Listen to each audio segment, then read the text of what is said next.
भगवान भोलेनाथ ने माता पार्वती को बताया भाई का हिस्सा हड़पने वाले भाई के किस प्रकार कर्म फूट जाते हैं।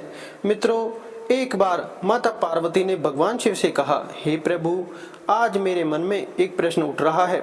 यदि आप मेरे प्रश्न के उत्तर देकर आप मुझे संतुष्ट करेंगे तो मेरे मन को बहुत शांति मिलेगी। तब भगवान शिव कहते हैं, हे देवी, आखिर तुम्हारे मन में कौन सा प्रश्न है। फिर माता पार्वती कहती है, हे प्रभु, भाई का हिस्सा हड़पने वाले भाई के किस प्रकार कर्म फूट जाते हैं, जिससे भाई भाइयों के अंदर बैर हो जाता है और भाई भाई का दुश्मन बन जाता है। मेरे प्रिय मित्रों, भगवान शिव कहते हैं, हे पार्वती, यह तुम्हारे प्रश्न बहुत ही ज़्यादा महत्वपूर्ण है और जो भी व्यक्ति इस प्रश्न के उत्तर समझकर इस पर्याप्त ज्ञान को अपने जीवन में उतार लेता है, उसे जीवन में सुख की प्राप्ति होती है। फिर मित्रों, भगवान शिव कहते हैं, हे देवी पार्वती, अब मैं तुम्हें तुम्हारे इस प्रश्न के उत्तर एक छोटी सी कथा के माध्यम से देने वाला हूँ। इस कथा के माध्यम से तुम अपने इस प्रश्न के उत्तर को ठीक तरह समझ पाओगी, परंतु मेरी एक शर्त है, जब तक मैं इस कथा को सुनाऊं तब तक तुम्हें कथा को ध्यान से सुनना है। तब माता पार्वती कहने लगी, हे प्रभु, मैं आपको वचन देती हूँ कि इस कथा को मैं पूरे मन और लगन से सुनूंगी। आप कृपया उस कथा को आरंभ करें। मित्रों, एक नगर में एक सेठ रहता था। उसके दो पुत्र थे। बड़ा बेटा चालाक और बेईमान किस्म का था, वहीं छोटा बेटा सीधे स्वभाव का था। सेठ के पास में धन की कोई कमी नहीं थी। इस प्रकार से सेठ अपने परिवार के साथ में हंसी खुशी से अपना जीवन यापन कर रहा था। वहीं एक समय ऐसा आता है कि सेठ का देहांत हो जाता है। फिर सेठ की मृत्यु हो जाने के बाद में सेठ के बड़े बेटे ने मन में विचार किया कि अब पिताजी दुनिया में नहीं रहे, दोनों भाइयों के बीच में संपत्ति का बंटवारा हो जाना चाहिए।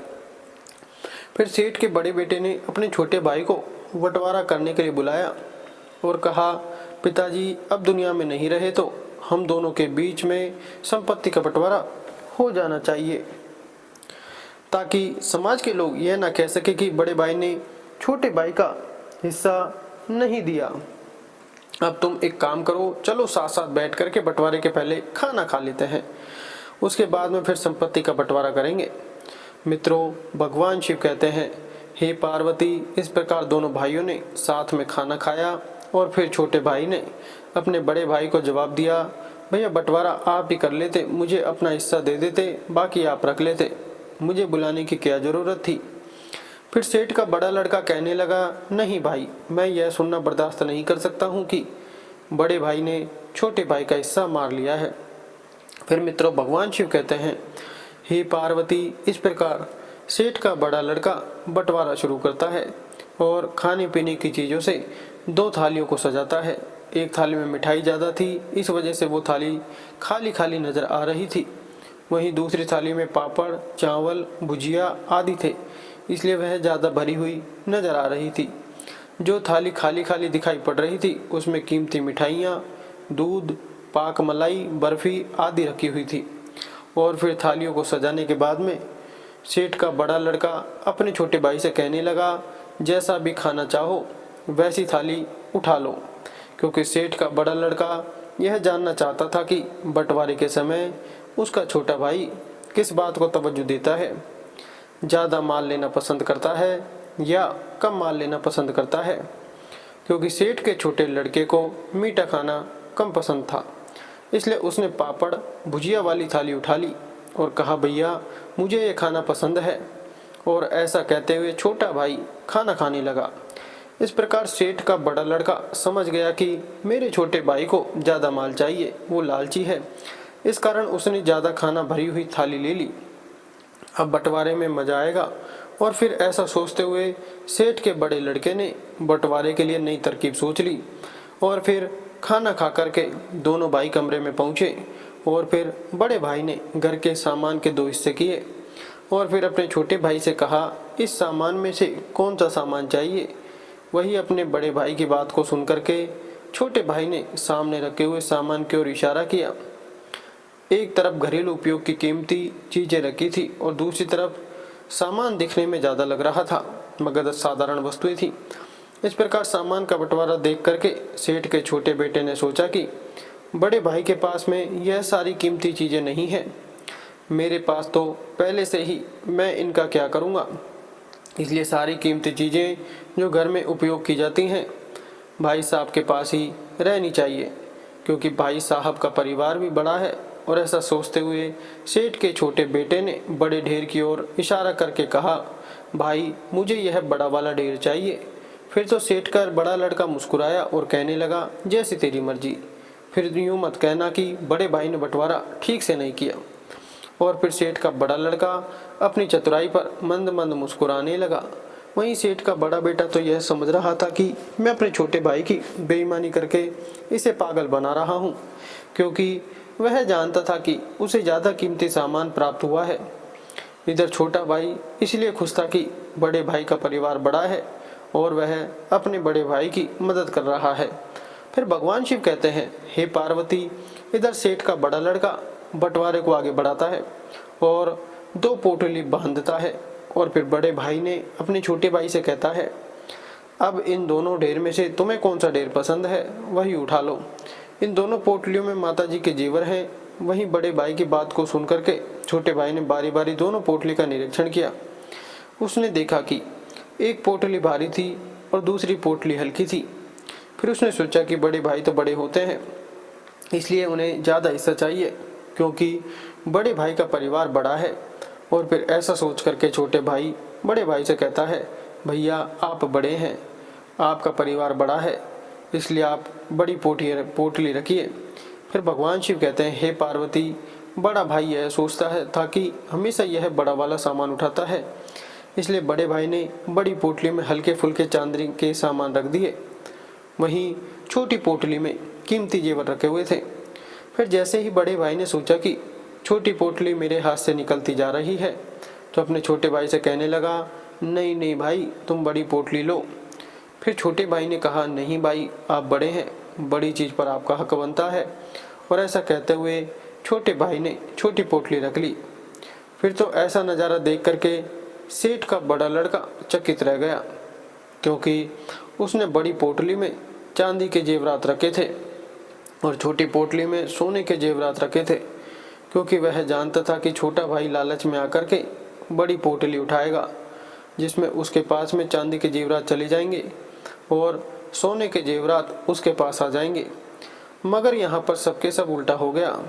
फिर मित्रों, भगवान शिव कहते हैं, हे पार्वती, इस पर सेठ के बड़े लड़के ने अपने छोटे भाई से कहा, इस बार तो बंटवारा करना, नहीं तो लोग कहेंगे कि बड़े भाई ने बंटवारा करके छोटे भाई को ठग लिया है।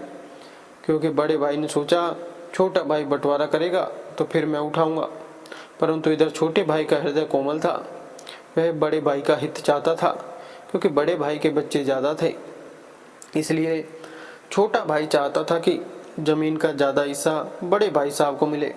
इसलिए वो अपने बड़े भाई को अपने पैतृक घर पर ले गया और अपने बड़े भाई से कहा, भाई यह अपना पैतृक मकान है, पिताजी ने आपके जाने के बाद में इसे बनाया था।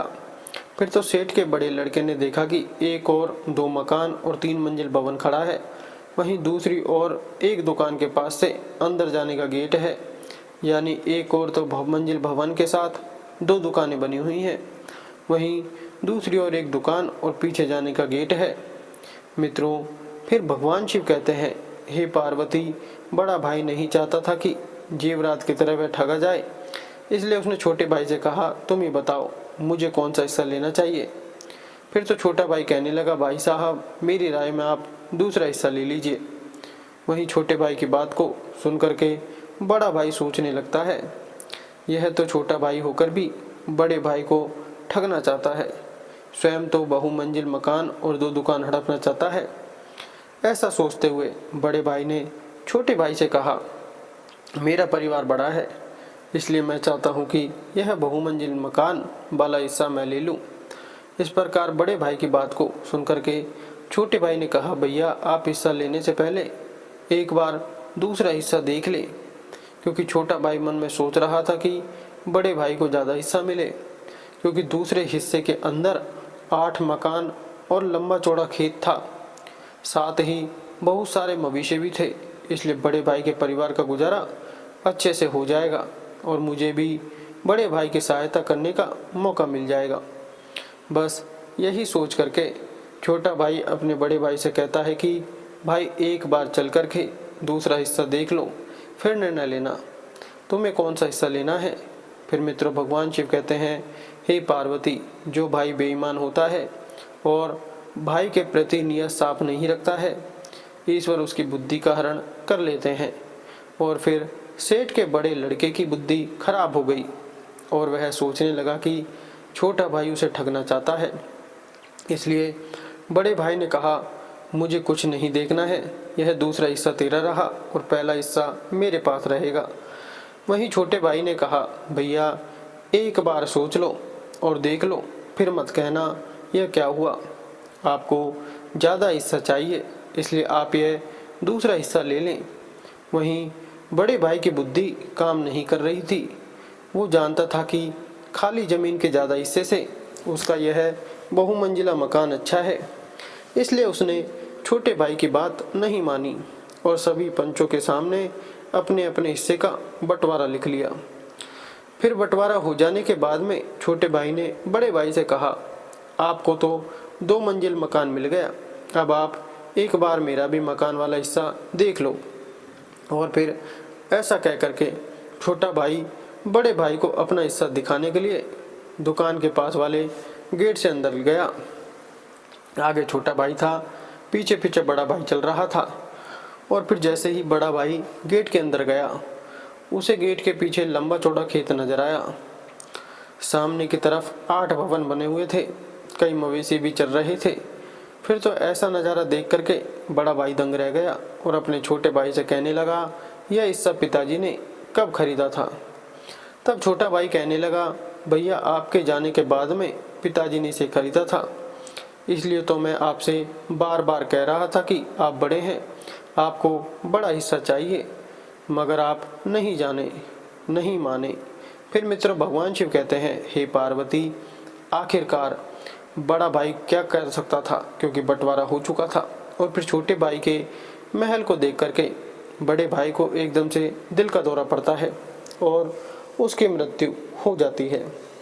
इसलिए कभी भी भाई के हिस्से की बेईमानी नहीं करनी चाहिए, और जो भाई भाई के हिस्से की बेईमानी करते हैं उनका हालत सेठ के बड़े बेटे की तरह ही होता है। मित्रों, किसी ने सच कहा है, बाप बड़ा ना भैया, सबसे बड़ा रुपया। यह आज से नहीं, यह कहावत तो पहले से ही चली आ रही है। इसलिए मित्रों, भाई से हमेशा प्यार करना चाहिए, क्योंकि भाई जैसी चीज़ दुनिया में दूसरी कोई नहीं है। कहते हैं ना, जिस घर में भाई भाई का प्यार बना रहता है वह घर स्वर्ग बन जाता है। इसलिए मित्रों, हमेशा भाई के साथ मिलकर रहना चाहिए। वीडियो अच्छी लगी तो वीडियो को लाइक करें, चैनल को सब्सक्राइब जरूर करें। धन्यवाद।